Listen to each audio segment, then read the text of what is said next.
আজ 2026 সালের নতুন বছরের সূচনায় আপনাদের আমার short stories and big emotional চ্যানেলে জানাই সাগর আমন্ত্রণ। আজকের গল্প অমরধাম, লিখেছেন হরিনারায়ণ চট্টোপাধ্যায়। মাসখানেক ধরে শরীরটা খারাপ হয়েছে।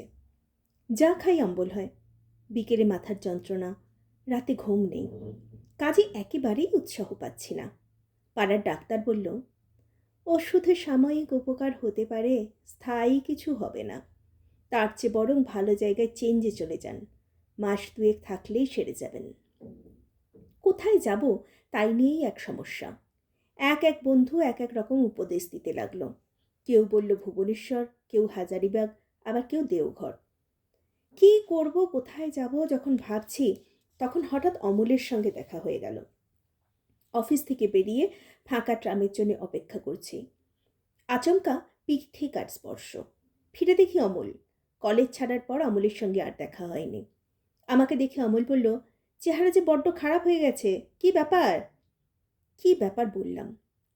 শুনে অমল বলল, ওসব ভুবনেশ্বর দেওঘরের চান্তা ছেড়ে দাও, ওখানে কিচ্ছু হবে না। তুমি মিলনপুরে চলে যাও, 3 দিনে তোমার অম্বল সেরে যাবে। মিলনপুর কোথায়? কখনো তো নাম শুনিনি। অমল হাসল। বেশি লোক নাম শোনেনি বলেই তো জায়গাটা এখনো ভালো আছে। ভিড় হলেই জলবায়ু বদলে যায়। যাব কি করে, থাকবো কোথায়? কোনো অসুবিধে নেই। আমার বাবা একটা বাংলো কিনেছিলেন মিলনপুরে, এখন কেউ যায় না। আমিও তো এখন অন্য জায়গায় থাকি, তবে লোক আছে, তার কাছে আমার নাম করো, কোনো অসুবিধা হবে না। অমল আরও বলল, গিরিজডি স্টেশন নেবে 13 মাইল। মিলনপুরে নেমে অমরধাম বললেই যে কোনো লোক দেখিয়ে দেবে। তুমি চলে যাও, শরীরটা সারিয়ে এসো। তাই গেলাম। মিলনপুরে যখন নামলাম তখন রাত প্রায় 8টা। চারদিক অন্ধকার। একদিকে নিচু নিচু পাহাড়, তার কোলে ঘন অরণ্য, আর একদিকে সরু নদী, প্রায় নালার মতো। কিন্তু কি জলের গর্জন! স্রোত পাথর থেকে পাথরে লাফিয়ে চলেছে। টর্চ জেলে কোনো রকমে এগোতে লাগলাম। সরু পায়ে পথ চলা পথ, লাল মাটি, মাঝে মাঝে কালো পাথর। অন্যমনস্ক হলেই হোঁচট খাবার আশঙ্কা। পথের একপাশে একটা মুদির দোকান। মুদি ঝাঁপ বন্ধ করছিল। আমি গিয়ে দাঁড়ালাম। এখানে অমরধাম কোথায় বলতে পারো? মুদি লণ্ঠন তুলে কিছুক্ষণ আমার দিকে তাকিয়ে বলল, সেখানে তো কেউ থাকে না, বাড়ি একেবারে জঙ্গল হয়ে গেছে। বুঝলাম, মুদি বাড়িটার সম্বন্ধে বিশেষ খোঁজ রাখে না। জঙ্গল হলে কি অমল আমাকে আসতে বলতো? এমন হতে পারে মালি হয়তো বাড়ির চারপাশ পরিষ্কার করে না, তাতেই আগাছা জন্মেছে। আমি বললাম, ঠিক আছে, বাড়িটা কোন দিকে বলো। মুদি বলল, সোজা চলে যান, সামনে একটা নিচু টিলা দেখবেন, সেটা বাঁদিকে রেখে ঘুরে যাবেন। এক জায়গায় একটা চারেক শাল গাছের মেলা, পাশে সাহেবদের গোরস্থান, সেটা ছাড়িয়ে একটু এগেলেই সাদা পাঁচিল ঘেরা অমরধাম। এক হাতে সুটকেস আর এক হাতে টর্চ, সাবধানে এগোতে লাগলাম। রাত 9টার বেশি হয়নি, কিন্তু এই জনমানবহীন ঘন জঙ্গলে ঘেরা অন্ধকার জায়গায় মনে হচ্ছে যেন নিশুতি রাত। ঝিঁঝি ডাকছে, ঝোপে ঝোপে ঝোনাকির ঝাঁক, মাঝে মাঝে পায়ের কাছে খড়খড় খড়খড় শব্দ করে কি যেন সরে যাচ্ছে। সাপ হওয়াও বিচিত্র নয়। এই সময় নিচুর টিলা পেলাম, গোরস্থানও পেলাম।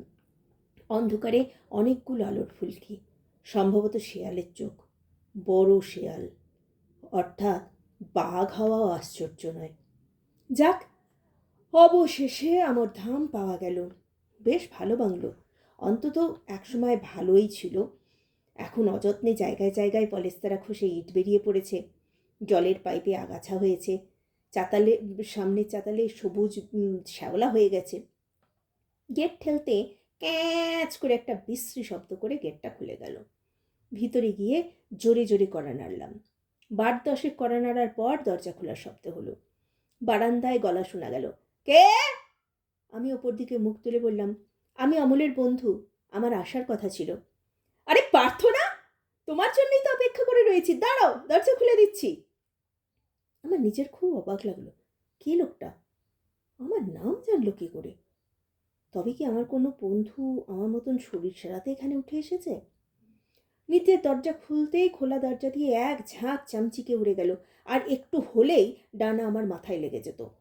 লম্বা চেহারার একটা লোক আমার 2 কাঁধে হাত রেখে বলল, ও পার্থ, কত যুগ পরে করে দেখা বলতো। টর্চের আলোটা তার দিকে ফেরালাম। লম্বা পুলক। আমাদের কলেজে দুজন পুলক ছিল, তাই একজন লম্বা পুলক আর একজন পেটে পুলক। তার পরের কথাটা মনে মনে হতেই মেরুদণ্ড বেয়ে ঠান্ডা প্রবাহ লাগলো। বুকের শব্দ দ্রুততর। তাই তো শুনেছিলাম বছর 5 আগে টালা ব্রিজের কাছে লম্বা পুলক দুর্ঘটনায় মারা গেছে। পুলক মোটর সাইকেলে ছিল, সামনাসামনি এক লরির সঙ্গে ধাক্কা। পুলক আর তার মোটর সাইকেল দুই একেবারে ছাতু হয়ে গিয়েছিল। কি সারা রাত বাইরে দাঁড়িয়ে থাকবি নাকি? পুলক তাড়া দিল।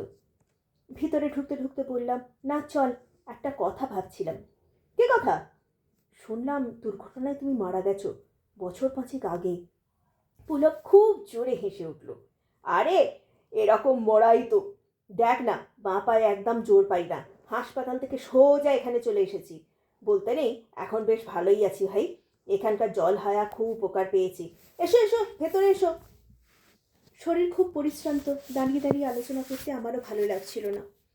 কোনো রকমে মুখে কিছু দিয়ে শুয়ে পড়তে পারলে বাঁচি। স্নান করবে তো? পুলক জিজ্ঞাসা করলো। এত রাতে? নতুন জায়গায় সাহস হচ্ছে না। আরে গরম জলে স্নান করে নাও, শরীর ঝরঝরে লাগবে। গরম জল এখনই পাঠিয়ে দিচ্ছি। স্নান সেরে বাইরে এসে দেখি টেবিল জড়িয়ে পুলক বসে আছে। প্লেট ভর্তি গরম ভাত আর মুরগির মাংস। এখানে রান্না কে করে? পুলক বলল, রান্না, বাসন মাজা, ঘরদোর পরিষ্কার সবই মোংলা করে। এদেশে লোক ভারী কাজে। তুমি খাবে না? আমি সন্ধ্যা 6টার মধ্যে খেয়ে নিই। নাও, তুমি আর বসে থেকো না, নিশ্চয়ই খুব ক্লান্ত, শুয়ে পড়ো। ওইটা তোমার ঘর। এ ঘরে ঢুকে আশ্চর্য হয়ে গেলাম। সিঙ্গেল খাটের ওপর পরিপাটি বিছানা, মাথার কাছে টিপয়ের ওপর জলের গ্লাস। ভোরে উঠে আমার যে জল খাওয়ার অভ্যেস, এটা পুলক জানলো কি করে? শুয়ে পড়লাম। বিছানায় গা ঠাকানো মাত্র গভীর নিদ্রা। মাঝরাতে প্যাঁচার বিদঘুটে ডাকে ঘুম ভেঙে গেল। মাথার কাছে খোলা জানলা দিয়ে চাঁদের আলো বিছানার উপর এসে পড়ছে। ঘরে সবকিছু পরিষ্কার দেখা যাচ্ছে। পাশ ফিরে শুতে গিয়েই চমকে উঠলাম। বরফের মতন ঠান্ডা স্পর্শ। চোখ খুলেই রক্ত হিম হয়ে গেল। আমারই বালিশে মাথা দিয়ে একটা কঙ্কাল শুয়ে, একটা হাড় প্রসারিত। সেই হাতটা আমার শরীরে ঠেকতেছিল। আর্তনাদ করে উঠে বসলাম। কি হলো পার্থ? পুলক কাঠের কাছে এসে দাঁড়ালো। কঙ্কালের দিকে আঙুল দেখাতে গিয়ে দেখলাম বিছানা খালি, কোথাও কিছু নেই। না, তুমি নিতান্ত ছেলে মানুষ। সরো, আমি না হয় শুই তোমার পাশে। লজ্জা পেয়ে মাথা নাড়লাম। না না, তোমার শুতে হবে না, তুমি যাও। পুলক সরে গেল। ঘুমোবার চেষ্টা করতে করতে এক নতুন চিন্তা মাথায় এলো।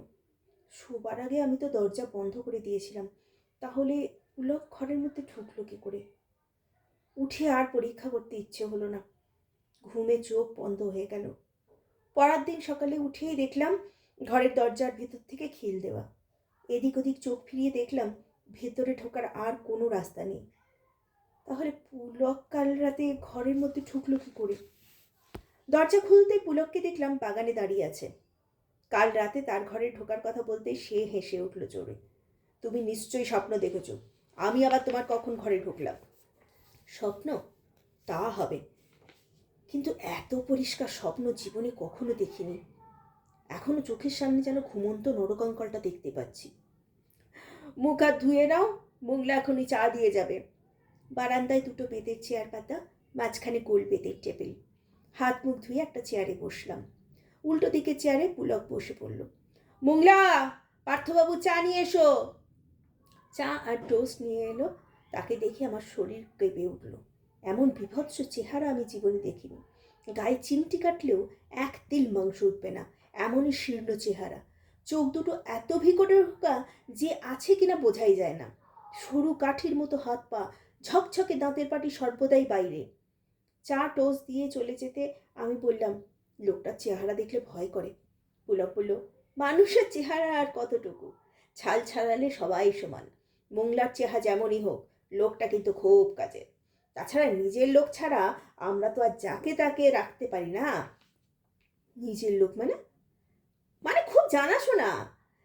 একেও এখানকার গাঁ থেকে অমরই জোগাড় করে এনেছে। খেতে খেতে বললাম, তোমার চা টোস্ট কই? পুলক বলল, আমি এসব খাই না ভাই, সহ্য হয় না। ভোরে উঠে ছেলা ভেজনা খাই আদা দিয়ে। একটু থেমে পুলক বলল, তুই বস, আমি একটু ঘুরে আসি। এখন আবার কোথায় যাবে? একবার পোস্ট অফিসে যাব, তাছাড়া আরও 2-1 জায়গায় ঘুরে আসবো। তুমি আমার জন্য অপেক্ষা করো না, আমি বাইরে কোথাও খেয়ে নেব। সারাটা দিন পুলক ফিরল না, সন্ধ্যার সময়ও না। মোংলাকে জিজ্ঞাসা করতে সে বলল, বাবুর ফেরার কোনো ঠিক নেই, কোথায় কোথায় যে যান। খাবার সময় এক কাণ্ড। বসে খাচ্ছি, পাশে মোংলা দাঁড়িয়ে। তাকে বললাম, একটু তরকারি নিয়ে এসো তো, আর 2খানা রুটি। মোংলা চৌকাঠের 5 পর্যন্ত গিয়ে হাত বাড়িয়ে তরকারি আর রুটি এনে দিল। ঠিক মনে হলো এগুলো নিয়ে কে যেন বাইরে দাঁড়িয়ে অপেক্ষা করছিল। কিছু আর জিজ্ঞাসা করলাম না, কিন্তু এবারের বাতাসে কেমন যেন ভয়ের গন্ধ। মনে হয় অশরীরী আত্মারা আনাচে কানাচে লুকিয়ে আছে। সেই রাতেই দারুণ দৃশ্য চোখে পড়ল। পুলক তখনও ফেরেনি, ঘুম আসেনি, বিছানায় শুয়ে এপাশ ওপাশ করছি।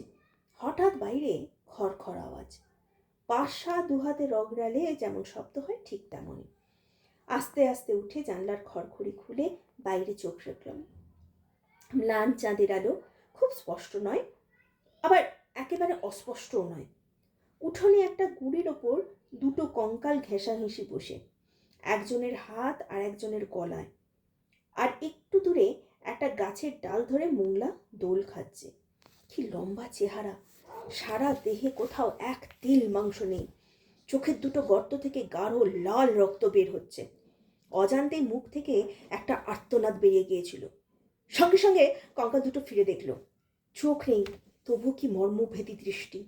বুকের রক্ত শুকিয়ে আমার জমাট হয়ে গেল।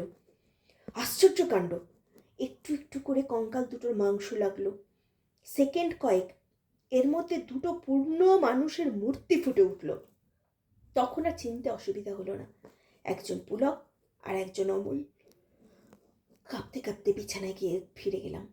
সারা রাত ঘুমোতে পারলাম না। যা দেখেছি তারপর আর ঘুমোনো সম্ভবও নয়। বাইরে খটখট শব্দ, মনে হলো একাধিক কঙ্কাল মূর্তি উঠানে পায়চারি করছে।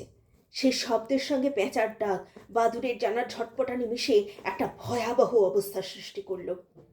ভোর হতে আর এক মুহূর্ত অপেক্ষা করিনি, সুটকেস হাতে নিয়ে ছুটতে রাখলাম। বের হবার সময় রান্নাঘর থেকে বাসনপত্রের আওয়াজ আসছিল। একটু পরেই হয়তো মোংলা চা নিয়ে সামনে এসে দাঁড়াবে। দিনের আলোতেই মোংলার মুখখানি দেখবার সাহস আমার নেই। ছুটতে ছুটতে যখন মুদির দোকানের সামনে গিয়ে পৌঁছলাম, তখন মুদি সবে দোকানের ঝাঁপ খুলছে। হাঁপাতে হাঁপাতে বললাম, 1 গ্লাস জল। মুদি আমাকে দেখে অবাক, বোধহয় জীবন তো দেখবে আশা করেনি। জল নিয়ে জিজ্ঞাসা করলো, আপনি অমরধাম থেকে আসছেন? হ্যাঁ। খাওয়া দাওয়ার কি করতেন? মুদির কাছে কিছু বলতে ইচ্ছে হলো না, শুধু বললাম, কেন, মোংলার হাত তো? মুদির দোকানিটা হাঁ হয়ে গেল, 2টো চোখ বিস্ফোরিত, কাঁপা কাঁপা গেল। মোংলা মানে মোংলা মুন্ডা?